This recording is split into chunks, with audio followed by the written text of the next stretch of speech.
Hello and welcome to Careers Express webcast. I'm Elisabeth, an associate of the Cyprus Mail. Today, we will be focusing on the role of women as caregivers and providers to human and social well-being.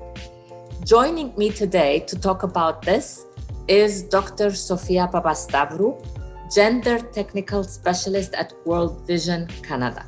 Welcome, Sophia. Thank you, Elisabeth. It's great to be here.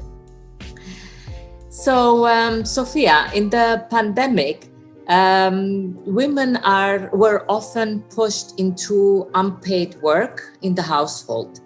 During these challenging times, women were also experienced increased incidents of domestic violence, which resulted in deteriorating of their mental health well-being. Mm-hmm. I would like to start the conversation today with the United Nations Security Council Resolution 1325 in 2000. So what does it provide? What does it say about women in the area of unpaid work or caregiving? Look, firstly, the UN resolution, this groundbreaking landmark resolution in 2000, that was really instrumental in rooting women's participation or full participation, in peace building. And mainly this is from the hard lobbying that was done worldwide by women's groups and organizations. So I have to say that. What does it provide? It provides really a legal grounding documentation that women are equal partners in the prevention of violent conflicts. They are instrumental again in the delivery of the relief and recovery. They need to be on the front lines leading those efforts and designing those efforts. And of course, we've seen this being said over and over again by the United Nations mission here in Cyprus, that they are leaders in forging lasting peace and sustainable peace. So when women are at the peace table, when they are fully involved, there is lasting peace. Okay, so was there any progress since then? I think there has been progress. I think the pandemic has really exacerbated women's issues and exacerbated their disparities. I think there had been until then progress in the sense that subsequent resolutions followed, especially when it came to addressing and protecting women and girls from sexual violence during war and conflict periods. I think it has adequately, to some respect, supported women's participation in peace negotiations and in post-conflict reconstruction. It has also, at least for the UN missions around the world, women peacekeepers have been also in the front line and instrumental in providing that capacity or that missing link in leadership when it comes to peacekeepers. So I think there has been progress, but the pandemic has exacerbated that progress. And I truly believe we have a long way to go, and especially on the island as well. Mm-hmm. Okay, so the pandemic came, and a lot of women were pushed in a way to provide care and also also provide support. Right. So what happened? Look, we had more women on the so-called COVID front line. So we had 49 million care workers in the European Union who have been exposed to the virus, and 76% of them are women. There has been an increase in job insecurity for women.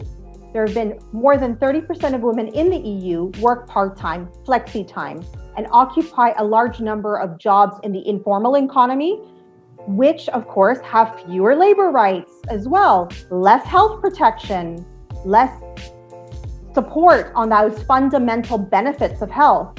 So those women were more likely to take time off to care for their children and for the elderly. And the role of caregiving for both the elderly and relatives, etc., not just the elderly, and relatives as well during lockdowns have combined this, double whammy of impacting women and girls disproportionately. And of course, we've seen the escalation of violence against women due to those quarantine and lockdowns at levels that we as gender specialists find alarming.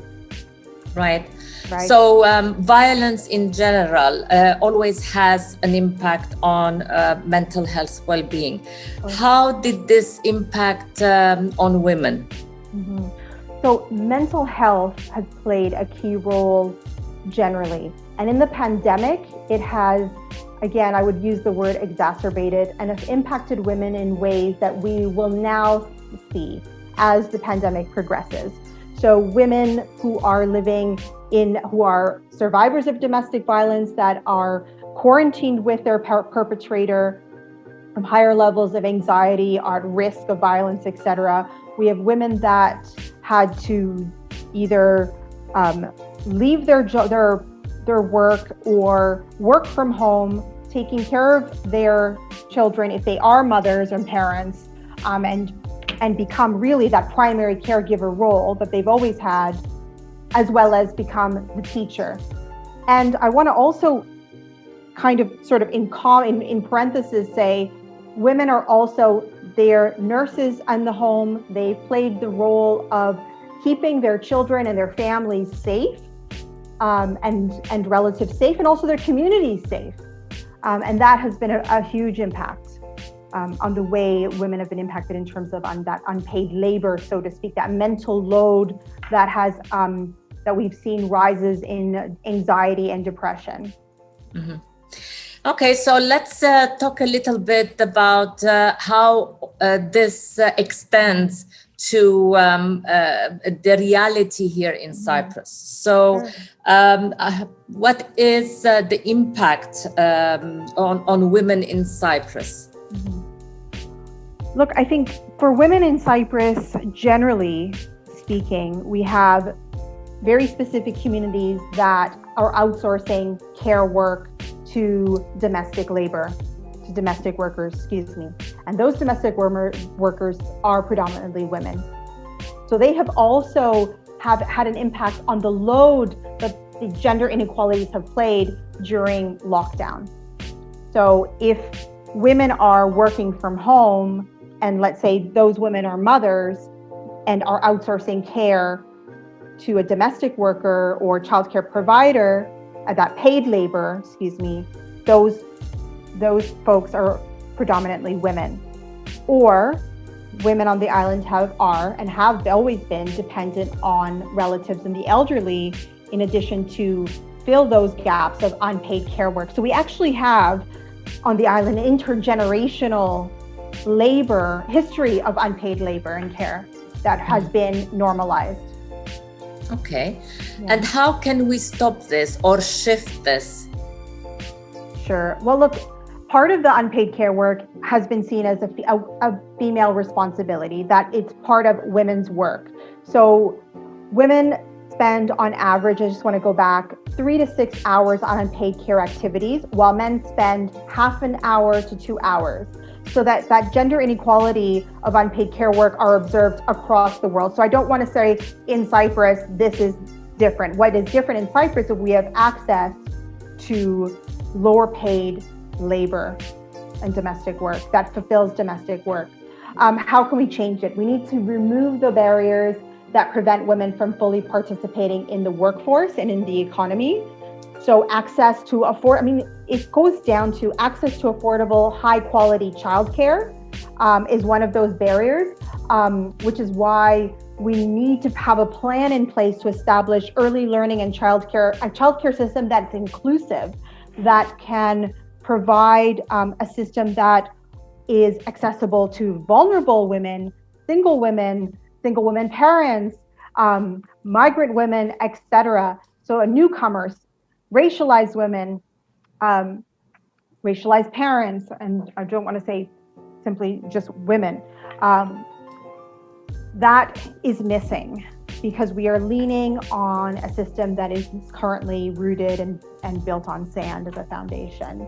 I think there needs to be a greater emphasis on funding for communities and organizations within our communities that are supporting and helping women to recover from economic impacts of the pandemic, domestic violence and child support services, social services. So all of those pieces that come together, women's organizations on the ground, LGBTQ2 communities, organizations on the ground that are helping women that are being discriminated in some sort of way, and also women living with disabilities who are underrepresented as groups. So that needs to be unpacked and not normalized. I don't know if that's the correct term, but to unpack all of this normalized, sort of internalized sexism that we've been stuck on.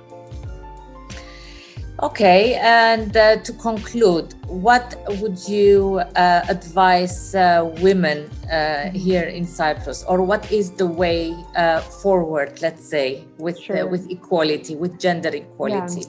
Well, look, I mean, at the center of everything is peace and security on the island. And I think every parent living here, raising their children here, and otherwise would like to see a secure and sustainable peace. And I think that circles back to the prevention pillar of 1325, that it's essential in supporting unpaid care work so that women are participating in building peaceful communities, that they're participating in the economic recovery, that they're also supported in that prevention of GBV that we mentioned, that they have a full realization of their rights. And I also wanted to emphasize there has been the first National Action Plan on Women, Peace and Security that's been developed. Take a look, read about it, look at the gender indicators. Does it make sense to you what they've proposed? If not, make suggestions. All of these cannot happen. We cannot lead and be asked to participate and be leaders in the peace building movement if we're not addressing that unpaid care work, that invisible labor, and that mental load that has impacted women, that has created fatigue and mental burnout, and what we call pandemic burnout. So that would be my first of many suggestions and strategies moving forward. Okay, thank you very much, Sophia, for this interesting conversation. Thanks, Definitely Elisabeth. A lot of food for thought. Thank you. I'm sure that Cyprus male readers will find this topic interesting. So let us know if you have any questions or any topic that we would like to talk about or discuss, and we will get answers for you from professionals and experts in the field. Thank you very much. And until next time, bye-bye. Bye. Thank you so much.